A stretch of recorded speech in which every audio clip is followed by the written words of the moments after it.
मराठी आहे ना? हिंदी हिंदी सगळे मुंबईकर आहेत ना? आपण एक मोठी लढाई लढायला चाललेलो आहोत. माईकचा आवाज येतोय संपूर्ण आले आवाज आले की नाही? नाही आली आहे आवाज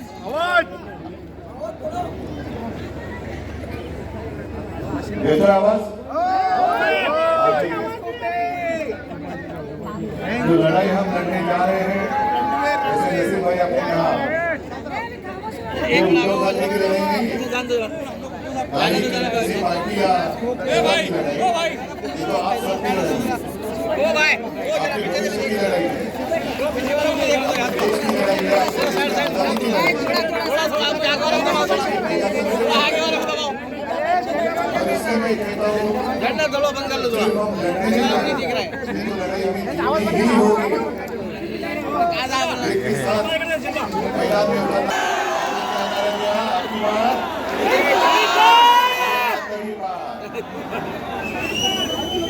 आज तक ऐसा चुनाव कभी हुआ मुझे नहीं लगता। जिस तरीके से प्रधानमंत्री जी मोदी जी बात कर रहे हैं, जिस भाषा में बात कर रहे हैं, वो भाषा मोदी जी मेरे देश के प्रधानमंत्री जी के मुंह में शोभा नहीं देती है। 2 दिन पहले या कल ही शायद अपने मोदी जी गए थे ओडिशा और वो भाषण घूम रहा है। वहां के जो मुख्यमंत्री है नवीन बाबू काफी सालों से है, काफी लोकप्रिय है, बहुत अच्छा काम कर रहे हैं। तो मोदी जी ने उनको चुनौती दी, नवीन बाबू मैं आपको चुनौती देता हूँ।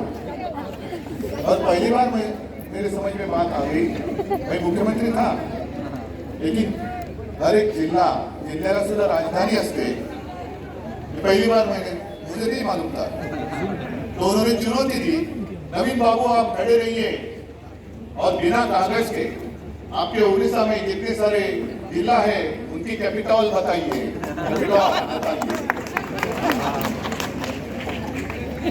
तो प्रधानमंत्री जी मोदी जी, मैं आपको चुनौती नहीं देना चाहता क्योंकि आप तो विश्वगुरु है, आप तो सादे आदमी हैं। आपको मैं चुनौती देता हूं, ये कहना गलत होगा लेकिन मैं आपको कहता हूं कि मोदी जी, आपने नवीन बाबू को कहा कि बिना पेपर लिए हुए आप खड़े हो जाओ, तो मैं तो कहता हूं आप पेपर लिए खड़े हो जाओ। और 2014 में 2019 में जो आपने जुमला पत्र पूरे देश को दिया था, उनमें से कितने वादे आपने पूरे किए वो जनता को बताओ। चलो हो जाने दो, हम तैयार हैं। और मैं चुनौती आपको आसान देता हूं, हाथ में कागज ले लो, क्योंकि इस सरकार को मैं तो मोदी सरकार नहीं कहता हूं, क्या कहता हूं? गजनी सरकार। गजनी फिल्म देखी क्या आपने? या मैं फिल्म देखता भूल गया, लेकिन कहते कि उसमें जो साहब भाई मुन्ना भाई डायरेक्टर था वो कभी उसमें उसको स्मृति आती थी, कभी विस्मृति में चला जाता था। तो ऐसे गजनी सरकार है 2014 में जो कुछ कहा था 2019 में याद नहीं रहा, 2019 में जो कहा था 2024 में ही नहीं याद रहा। और अब आप देखते होंगे हर दिन अखबार में जो उनके एडवर्टाइजमेंट छपते हैं, पता ही नहीं चलता है 2014 की बात आज क्यों कह रहे हैं। सबको हम रोजगार देंगे, दिया किसको? यहाँ हर व्यक्ति को हम घर दे देंगे, कितने लोगों को घर मिला बताओ? और यही का मैं आवाज देते ना रे, जब आप पीछे भी आ रही है ना आवाज, हाँ आ रही है तो हाथ ऊपर करो आवाज। तो कितने लोगों को आपने नौकरी दी नहीं पता। और पुराने आपकी जो भाषण है वो निकाल देना सोशल मीडिया पर। आपकी जो सोशल मीडिया टीम है जो ट्रोलिंग करती है, ये करते हैं, वो कहते हैं, उनको ही कहो कि आपके पास पूरा खजाना है आपके भाषण का। और एक भाषण मुझे आज भी याद है, एक जनसभा को संबोधित करने कर रहे थे और उन्होंने पूछा, भाइयों बहनों आप बताओ गैस की कीमत नीचे गई कि ऊपर गई? डीजल की कीमत नीचे गई कि ऊपर गई?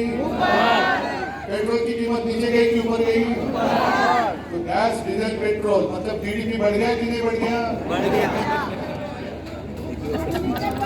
और फिर उन्होंने कहा कि जब आप मतदान के लिए जाओगे तो खासकर महिलाओं को कहा उन्होंने कि आप मतदान के लिए जाते वक्त घर में जो सिलेंडर है गैस का उसको नमस्कार करके जाइए। मोदी जी आपका नारा तो हवा में गया 400 पार, लेकिन उस वक्त जो गैस सिलेंडर की कीमत थी 400, अब कितने पार हो गए? 1000 के ऊपर। हर बीच में जो लहसुन खाते हैं हम लोग गार्लिक, वो 400 पार गया था और मोदी जी ने नारा दिया 400 पार, तो बेचारा शर्मा गया और नीचे आ गया। तो किसके साथ बराबरी करूं? इनके साथ, जुम्मेवार के साथ? ये नहीं हो सकता। अनिल देसाई जी संबोधित कर रहे थे, मुझे लगा बलवर के लिए मैं ही उम्मीदवार हूँ, मेरी तारीफ करते जा रहे हैं, लेकिन अनिल के लिए मैं आया हूँ और मैं आपको पूछना चाहता हूँ कि आपको आपका सांसद कैसा चाहिए? गद्दार चाहिए कि खुददार चाहिए? एक स्वच्छ प्रतिमेता पाहिजे, चारित्रवान चाहिए कि दूसरा कैसा है आपको पता है? इसके व्यक्तिमत्व के ऊपर कोई भी उंगली नहीं उठा सकता। शुद्ध चारित्राचा उम्मीदवार दिलेला है, कैसी बात करता है वो भी आपने देखी है। और मैं चाहता हूं कि अनिल देसाई यहां से सांसद बनकर दिल्ली जाए, आपके भविष्य के लिए जाए। जो भी आपकी समस्या है, मैं तो मुझे लगता है शायद पहली बार आपके यहाँ आया हूं। जी क्योंकि एक बीच में दीवार थी अपनी, हम तो एक दूसरे के साथ लड़ाई करते थे। अब आपको भी पता चला होगा। एक सवाल मैं आपको पूछता हूँ, क्या मैंने हिंदुत्व छोड़ा है? लेकिन मेरा हिंदुत्व आपको मंजूर है या नहीं है? मेरा हिंदुत्व और भाजपा के हिंदुत्व में फर्क है या नहीं है? मैं भी जय श्री राम कहता हूँ, लेकिन मेरा जो हिंदुत्व है वो हृदय में राम और हर एक हाथ को काम देने वाला हिंदुत्व है। हमारा जो हिंदुत्व है वो घर तक चूल्हा जलाने वाला, रोजी रोटी देने वाला हिंदुत्व है, घर जलाने वाला हिंदुत्व नहीं है। वो हिंदुत्व मुझे मंजूर नहीं है। आज ही कुछ पत्रकार मुझे मिलने आए थे, उन्होंने कहा कि उद्धव जी हर वक्त जब भी चुनाव नजदीक आते हैं तो मोदी जी भारत पाकिस्तान क्यों कहते हैं? मैंने कहा पता नहीं, शायद मोदी जी गए थे नवाज शरीफ जी का केक खाने के लिए, तो ऊपर से लगता होगा कि हर चुनाव में पाकिस्तान का मुद्दा अगर हम उठाए तो चुनाव में हमें केक वॉक मिलेगा, सीधा जाएंगे हम पाकिस्तान। अब ये नौटंकी बहुत होगी, हिंदू मुस्लिम। प्रधानमंत्री जी आप जो कहते हैं, क्या देश की समस्या के ऊपर आपने कितने बार भाषण में उल्लेख किया है? आपने कभी सुना? क्या कहते हैं? कौन मटन खाता है, कौन मच्छी खाता है, किसको कितने बच्चे हैं? ये क्या प्रधानमंत्री का काम है? और इसलिए मैं कहता हूँ प्रधानमंत्री जी, मोदी जी, आपकी जो पार्टी है भाजपा, उसको राजनीति में सत्ता नहीं होगी तो मेरा क्या गुनाह है?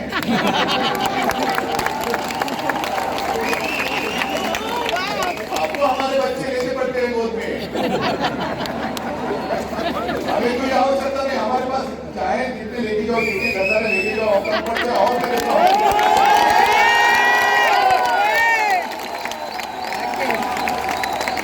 जरूरत आपको है, हमें कोई आवश्यकता नहीं है। अरे ऐसे कुछ नहीं है कि शिवसेना वही पहली बार इसने तोड़ने की कोशिश की, कई बार तोड़ा, लेकिन जब भी शिवसेना पर आपत्ति आई तो शिवसेना 10 गुना नहीं, 100 गुना नहीं, कई गुना, लाखों से भी ज्यादा शक्तिमान हुई है। और खासकर आज मैं यहाँ आया हूँ तो मुंबई की समस्या और इसी चुनाव क्षेत्र में हरामी भी आती है। आपकी झुकी झोंपड़ियां बहुत कुछ है, बहुत सारी। भाजपा के जो उम्मीदवार है, प्रत्याशी है बोरूली से, क्या नाम है उनका? पीयूष गोयल। वो हमारे टीचर प्रिन्सिपाल भी गए, कोळीवाड्यात गेले, नाकाला रुमाल लावून गेले. ऐसा सांसद जाएगा और आपकी समस्या वहाँ कुछ बोलेगा उसको. लेकिन एक बात आप जरूर उसके ऊपर ध्यान देना चाहिए, गंभीरता से ध्यान देना चाहिए. जो पीयूष जी ने कहा कि भाजपा मुंबई झुग्गी झोपड़ी मुक्त करना चाहते हैं, बड़ी अच्छी बात है. लेकिन उसके आगे जो उन्होंने कहा कि सब जितनी झुग्गी झोपड़ियां हैं हम भेज देंगे कहा सॉइल पैन में, आपको मंजूर है क्या? नहीं. शिवसेना प्रमुख जी ने भी एक योजना बनाई थी जिसके ऊपर काम हुआ भी है, चल भी रहा है. जहां झुग्गी झोपड़ी है वहीं पर उसी का घर होना चाहिए. की जो लोग है उनको लेके जा रहे सॉइल पैन बुरुल में, और वो जो जमीन है वो किसके जेब में डाल रहे? धारावी अडानीकडे. पूरा किड़िया निकाला उन्होंने, पूरी मुंबई अडानी के मुंह में डाल रहे हैं. बांद्रा रेक्लेमेशन में जो हमेशा किसी का ऑफिस है वो भी जमीन अडानी को, एयरपोर्ट अडानी को, धारावी अडानी को, सब अडानी को. और यहाँ भी जितने सारे उद्योग थे वो कहाँ लेके गए? गुजरात. और मोदी के आप मतलब क्या एक कहां से आपको ये कोण तुम्हाला विरोध सुचतो तुम्हाला माहिती नाही. मोदी जी स्वतःच बोलले अडानी आणि अंबानी बद्दल. फिर मैंने कहा कि इनका आपको उसको उनके ऊपर गुस्सा है. अडानी और अंबानी ने राहुल गांधी जी को कितने ट्रक भर भर के माल दिया है. अरे आप तो डेपो भर के, तो आपके हाथ में पूरे देश की सत्ता है ना. ईडी इनकम टैक्स सीरिया है, वो क्या ठेले पे बैठे थे उस वक्त? जब डेपो भर कर माल जा रहा था राहुल गांधी जी के घर पर, तो आपके जो ईडी वाले हो गए थे वो क्या कर रहे थे? जब चुनाव लगा रहे थे ठेले पे बैठे थे चंदा लेके, क्या कर रहे थे? लेकिन एक बात ध्यान में रखो, मोदी जी ने बात कही मतलब उन्होंने जाहिर कर दिया. उन्होंने जो नोटबंदी की थी, क्यों की थी? काला धन नष्ट करने के लिए. काला धन नष्ट करने के लिए आपने जो नोटबंदी की थी, उसके बावजूद अगर ये लोग काला धन राहुल गांधी जी को दे रहे हैं, मतलब आपकी नोटबंदी नाकामयाब हुई है, नाकामयाब हुई है. और हम उनकी आंख है मुंबई के ऊपर, खुलेआम मुंबई को लूट रहे हैं. मैं मुख्यमंत्री था, महाविकास आघाड़ी सब नसीम भाई और राष्ट्रवादी और कांग्रेस सारे लोग मेरे साथ थे. किसी की हिम्मत नहीं हुई कि मुंबई की ओर तीसरी नजर करके देखने के लिए. हाँ महाराष्ट्र, और मैंने तो आपको वचन दिया अपनी सरकार तो जरूर आएगी, इंडिया आघाड़ी की सरकार जरूर आएगी. जैसे वहां दिल्ली में अपना प्रधानमंत्री बैठेगा, मैं आपको वादा करता हूं, आपको वचन देता हूं, जितना लूटा हुआ मुंबई और महाराष्ट्र का वैभव है मैं वापस मुंबई और महाराष्ट्र को ले लूंगा. आपके आंखों के सामने अपनी रोजी रोटी छीन कर वो लेके जा रहे हैं. मेरा गुजरात से, मेरी गुजरात से कोई दुश्मनी नहीं है, गुजरात भी मेरा है. मुंबई में कई सालों से बहुत सारे गुजराती परिवार रहते आए हैं. जैसे दूध में शक्कर मिलाते हैं वैसे वो हम मिलजुल कर रहे हैं. मोदी जी आप हमारे बीच में नमक क्यों छिड़क रहे हैं? बताओ, आप क्यों नमक छिड़क रहे हो? क्या किसने आपको शिकायत की थी? आप ही ने तो कहा था कि हर साल 2 करोड़ रोजगार रोजी रोटी के लिए मैं पूरे देश में उपलब्ध करा दूंगा. क्या हुआ उस वाले का? अच्छे दिन कहाँ है? किसके आए अच्छे दिन? लेकिन जो और एक वादा उन्होंने किया था, हर एक के अकाउंट में 15 लाख रुपए आए. मुझे एक आदमी अगर हाथ उठाकर कहेगा तो मेरा भाषण में ही रोक कर घर चला जाऊंगा. आप बताओ, आपके किसी का अकाउंट में अगर 15 लाख आए होंगे तो हाथ उठाकर कहो मैं मेरा भाषण बंद करूंगा और मोदी जी को कहूंगा कि चलो आओ जाओ आगे. 15 लाख दे, अभी 20 लाख दे दो. किसी के अकाउंट में 15 लाख आए तो नहीं, लेकिन भाजपा के अकाउंट में 10,000 से भी ज्यादा करोड़ रुपया कैसे आए, कहां से आए? धंधा दो और धंधा लो, धंधा दो और धंधा लो. गरीब लोग आपके पास जब काम मांगते हैं, आज ही मेरा एक इंटरव्यू आया है, सामना में आया है, चैनल में भी आया है, मराठी में है.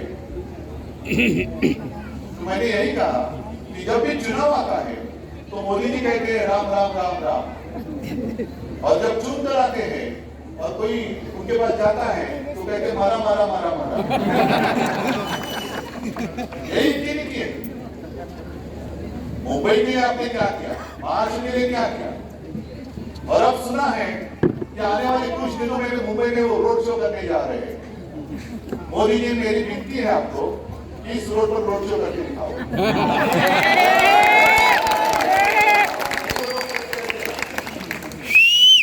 मन की बात अपने की, लेकिन जन की बात कौन सुनेगा? जन की बात देखो आप, जन आपको जो वोट करते हैं, मतदाता हैं आपके, क्या स्थिति में रहते हैं, क्या इज्जत नहीं है?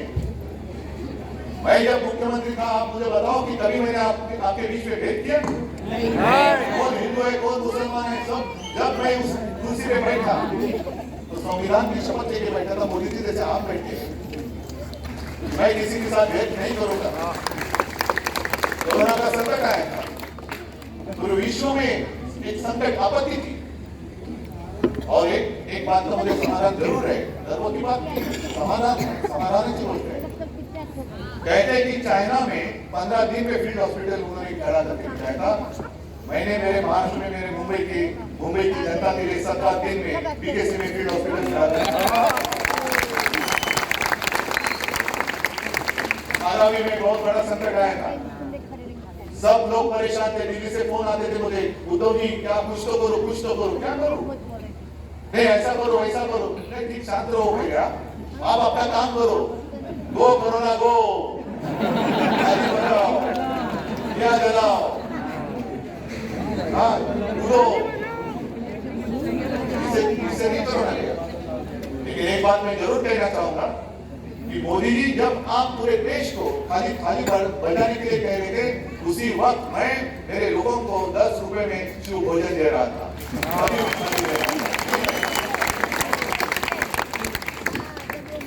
और यहाँ बहुत सारे लोग बाहर से भी होंगे, यूपी से होंगे, बिहार से होंगे, आए हैं यहाँ। यूपी बिहार के लोग हैं, है ना? यूपी में क्या हालत थी? यूपी में गंगा, जिसको हम कहते हैं गंगा में पूजा करते हैं, उस गंगा में कैसे लाशें बह रही थी। गुजरात में कैसे सारी चिता, जैसे सार्वजनिक चिता पेटल्या होत्या, मैदानामध्ये सार्वजनिक चिता पेटवल्या होत्या। महाराष्ट्र में ऐसा कुछ हुआ नहीं? नियम है। तो मेरा गुनाह क्या है? मोदी जी, आपकी मर्जी। जब आपने मुझे बुलाया था 2014 और 19 में, मेरा पाप था वो। अभी मुझे ऐसे लगता है, अभी वो महसूस हो रहा है मुझे कि मैंने अरे कुछ तो किया, पाप किया। आप ही ने मुझे कहा था, मुझे आमंत्रित किया था, तो भी आपको आना होगा। क्यों आना होगा? नहीं, वो राष्ट्रपति जी के यहाँ आपके सपोर्ट की सिग्नेचर लगी। 14 में गया, 19 में फिर वही बात। अमित शाह जी फोन करते थे, अरे उद्धव जी सर आपको आना है अहमदाबाद। क्यों? मैं तो इलेक्शन का फॉर्म पर्चा भरने जा रहा हूँ। चलो आता हूँ। उद्धव जी आपको अभी वाराणसी आना है। क्यों? नहीं, मोदी जी जा रहे हैं वहाँ फॉर्म भरने के लिए। फिर जीतने के बाद, अरे उद्धव जी आपको आना है। क्यों? नहीं, अपने महामहिम राष्ट्रपति जी के यहाँ मोदी जी के लिए सिग्नेचर चाहिए। तो मोदी जी आपके लिए मैं वाराणसी आया, अमित शाह जी आपके लिए मैं अहमदाबाद आया, मोदी जी आपके लिए मैं 2 बार दिल्ली में आया और सिग्नेचर किया कि प्रधानमंत्री पद के लिए हमारे सबकी ओर से नरेंद्र मोदी जी हमारे उम्मीदवार है। तब आपको पता नहीं था मैं किसकी संतान हूँ? सही पॉइंट पे है। अमित शाह जी आप आए थे मेरे घर, मेरे पिताजी के रूम में, जिसको आप मंदिर मानते हैं, वहां आप नाक रगड़ कर गए थे। उसको पता नहीं था किसका घर है। जब हम आपके साथ थे तब सब अच्छा था, लेकिन मोदी जी, जो मैंने कहा आपको शोभा नहीं देता, आप मेरे माता और पिता का अपमान करते हो, मुझे नकली संतान बताते हो। अरे हाँ ठीक है, यहाँ मुस्लिम इलाका है, मैं बाला साहब का बेटा हूँ, लेकिन इनको पूछो मैं असली हूँ या नकली हूँ। हम तो लड़ने वाले लोग थे आपस में। मेरा विरोध अब कोई मुस्लिम समाज नहीं कर रहा है, जिनको मैंने समर्थन दिया था वो मोदी जी कर रहे हैं, वो मुझे दुख है। आप हमारे बीच में भेद कर रहे हैं, महाराष्ट्र का अपमान कर रहे हैं, मेरे माता पिता का अपमान कर रहे हैं। और कुछ भी बकते चले जा रहे, जुमले पे जुमला। संविधान बदली करने के लिए आपको बहुमत चाहिए क्या? और संविधान क्यों बदलना चाहते हैं? उसके पीछे भी महाराष्ट्र के प्रति उनके मन में जो द्वेष है, एक जहर है, वो दिखाई दे रहा है। क्योंकि संविधान किसने लिखा? महाराष्ट्र के सुपुत्र महामानव, जिसको आप कहते हैं हमारा दैवत, जैसे छत्रपति शिवाजी महाराज एक दैवत है, वैसे डॉक्टर बाबा साहेब अम्बेडकर दूसरा दैवत है, जो महाराष्ट्र ने पूरे देश को दिया हुआ है। दलित परिवार में जिसने जन्म लिया, वो उनको हजम नहीं हो रहा है। अरे दलित परिवार में पैदा हुआ एक बेटा, एक इंसान उससे ज्यादा बुद्धिमान कैसे हो सकता है? यही उनका पेट दर्द है, पेट में दर्द इसीलिए ये दलित परिवार का बेटा, और वही मानसिकता जिसको मैं गोमूत्रधारी कहता हूँ, गुरसट के लिए गोमूत्रधारी मानसिकता, जिसके खिलाफ मेरे दादा प्रबोधनकार ठाकरे और डॉक्टर बाबा साहेब अम्बेडकर जी ने एक संघर्ष किया था, वही मानसिकता आज दोबारा उस संविधान को बदलना चाहती है। क्यों? क्योंकि दलित के बेटे ने देश का संविधान लिखा। कैसे कैसे आप मान सकते हैं? अरे उसी संविधान में तो देश चल के आ रहा है, और उसी संविधान पर आगे भी कई साल भाजपा रहे ना रहे, भाजपा तो इस चुनाव में कहा जाएगा पता नहीं, लेकिन संविधान हमारे देश का आगे कई हजारों लाखों साल तक चलेगा। यही संविधान कोई ऐसी किताब नहीं है कि जैसे पढ़ने के बाद फेंक दिया, रद्दी मारे फेंकून दिला, असं काही पुस्तक नहीं है। बाबा साहब आंबेडकर ने पूरा सोच समझ कर वो संविधान किया है, और वही संविधान आपको हजम नहीं हो रहा है, क्योंकि आप तानाशाह बनना चाहते थे। हम तानाशाह को बर्दाश्त नहीं करेंगे, बिल्कुल नहीं करेंगे। सारे जो लोग हैं इस देश के नागरिक है, इसलिए मैंने शुरुआत में कहा देशभक्त भाई और बहनों, देशभक्त भाई और बहनों, मोदी जी आप कितनी भी कोशिश करो, इस बार आपका बेड़ा पार नहीं होने वाला। कितनी बार कोई भी कोशिश करें, 10 साल पूरे देश में और खासकर महाराष्ट्र ने आपको 40 से ज्यादा सांसद दिए, 40 से ज्यादा सांसद एक राज्य से मिले। आपने आशीर्वाद मांगा, महाराष्ट्र ने दिया, और महाराष्ट्र ने क्या मांगा और आपने क्या किया? जब मैं मराठवाड़ा में घूम रहा था, विदर्भ में घूम रहा था, वहां के काश्तकार जो है, किसान जो है, आक्रोश कर रहे हैं कि देखो उद्धव जी, अभी तो आप आज की स्थिति में मराठवाड़ा में पीने के पानी की समस्या है। आज कौन बोल रहा है? कोई जा रहा है वहां? मोदी जी जा रहे हैं। हमारे गद्दार जो है बैठे वहां पर, वो जाकर बैठ रहे हैं। इनको तो अपनी बोली है, बस तुम्ही जगा क्यों हमारा, पण मला पंतप्रधान करा, ये इनकी नीति है। और ऐसे सब महाराष्ट्र को लूटने वाले, मुंबई को लूटने वाले मोदी जी और उनके साथी फिर से एक बार आपके पास वोट मांगने आए। अरे मुंबई का सपना मैंने देखा है, जैसे वो कोस्टल रोड दिया, हाँ वो हमारे शिवसेना का सपना था, जिसको पूरा करने के बाद आपने उसका क्रेडिट लेने की कोशिश की, लेकिन पूरी दुनिया जानती है वो किसने किया है। और जैसे हमने कोस्टल रोड बनाया, उसी तरीके से नसीम भाई त्यावेळेला मी म्हणजे 14 साली केंद्र सरकार को मैंने एक प्रस्ताव दिया था। बहुत सारे लोगों को पता नहीं कि मुंबई को 2 किनारे, पूर्व आणि पश्चिम आहे। पूर्व किनारा जो आहे तिकडे सगळं डॉकयार्ड आहे, नेव्ही आहे, गोली बंदर वगैरह वगैरह सगळे डॉकयार्ड है। तो मैंने कहा था, गडकरी जी को दिया था और कहा था कि यहाँ जो नहीं चाहिए वो आप लेके जाओ, बाहर लेके जाओ, लेके जाओ, जो काय त्याला म्हणतात दारूखाना वगैरह लेके जाओ गुजरात, लेके जाना चाहते ना वो लेके जाओ गुजरात के लिए, कोई आपत्ति नहीं। लेकिन मुंबई के लिए एक अच्छी जगह हम बनाना चाहते हैं, एक सुंदर चांगला समुद्र किनारा। क्या है, आप परिवार को लेके कहाँ जाएंगे बताओ, कहाँ जाते हैं आप ढूंढने के लिए? है कोई ऐसी जगह? एक तो आम्ही झू बनवला, जिजामाता उद्यान, त्याच्यावर पेंग्विन आणले, काय आणि मोठं काऊस पेंग्विन। लेकिन आपको शायद पता नहीं होगा, उसी पेंग्विन के कारण वहाँ हजारों लाखों टूरिस्ट और मुंबई कर भी वहाँ जाते हैं अपने परिवार को लेके। ये हमारा काम है। और अब वहाँ पेंग्विन को बच्चे होने लगे हैं, तो यूपी और गुजरात में सब मानने लगे, हमें दे दो पेंग्विन, हमें दे दो पेंग्विन। फिर वही बात, बच्चा दूसरे का, हमें दे दो, हमें दे दो।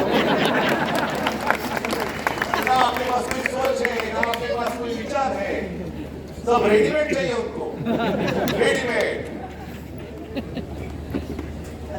और कितने लोगों ने इनको आपत्ति में मदद की, सबको खत्म करने के लिए निकले। जो मैं पूछ रहा था आपको कि मैंने ऐसा कौन सा गुनाह किया था, क्या अपराध किया था 2014 में, आज मैं जैसा हूं वैसा ही था। लेकिन मोदी जी वहां प्रधानमंत्री बने और उसके बाद 2-3 महीने में जो चुनाव हुए विधानसभा के, तो उन्होंने एकनाथ खड़से को कहा कि आप उद्धव जी को फोन करो और कहो गठबंधन हमने तोड़ दिया है। क्या कारण था, क्या वजह थी?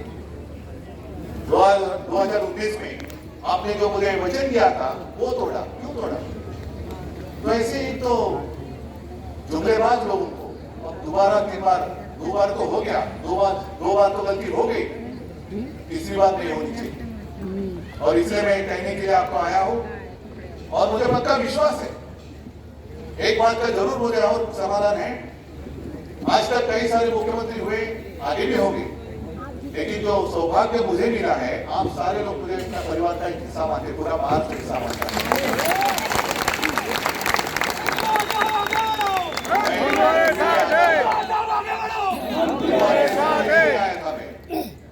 कुछ ऐसी डरावनी बात करने के लिए नहीं आया था मैं, लेकिन उस वक्त जो भी मैंने कहा वो मेरी बात आपने मानी। और अनिल जी आपने जो बात कही कि पूरे देश में नंबर 1 मुख्यमंत्री मेरा नाम आता था, वो मेरा नाम नहीं था, आप लोगों का सहयोग था, इसलिए मेरा नाम आता था। और उस वक्त जो मेरी चिंता थी, एक अपनेपन से जो मैं आपसे बात कहता था, विनती करता था कि आप मुंह पे मास्क लगाओ, घर बैठकर काम करो, ऑफिस में मत जाओ, दुकान बंद करो, तो आपने बात मानी। तो उसी प्यार से, अपनेपन से आप कह रहा हूं कि कृपा कर इस बार गलती मत करो। इस बार अगर गलती की तो सिर्फ आपकी जिंदगी नहीं, आपके भविष्य, जो अगली पीढ़ी है वो आपको कहेगी, अरे मैं तो छोटा था, मैं तो छोटी थी, चुनाव लड़ने के लिए या मतदान करने का अधिकार मुझे नहीं था, लेकिन आपको तो था ना, मेरा देश आजाद था, आपने क्यों हमें गुलाम बनाया? क्या जवाब देंगे आप? क्या उत्तर है आपके पास? नहीं कोई उत्तर। और इसलिए मैं उसी अपनेपन से कहता हूं कि अब की बार भाजपा तड़ी बार, मतलब इतना तड़ी बात करो कि दोबारा इस देश में भाजपा को कोई एक बात का ख्याल रखो, एक बात का ख्याल रखो, मराठीमध्ये मी बोलतो, हा भेकड जनता पक्ष है, मतलब डरने वाला है, इनमें हिम्मत नहीं है। अरे हिम्मत है तो ऐसा आ जाओ ना आमने सामने, हम हैं, आप आ जाओ। लेकिन ये सब चुरा कर रहे, जो एक गाना था ना, चुरा के दिल मेरा, ऐसे इनका है, चुरा के धनुष्यबाण मेरा। हाँ, तो ये चोरों को वोट नहीं देना। अपना सिंबल क्या है? पहले सगळ्यांना मशाल, आणि उमेदवार कोण? अनिल देसाई। एक अनिल पुढे, अनिलला मी अनिल पुढे बोलतो कारण तू जुना शिवसैनिक आहे, कडवट निष्ठावान शिवसैनिक आहे,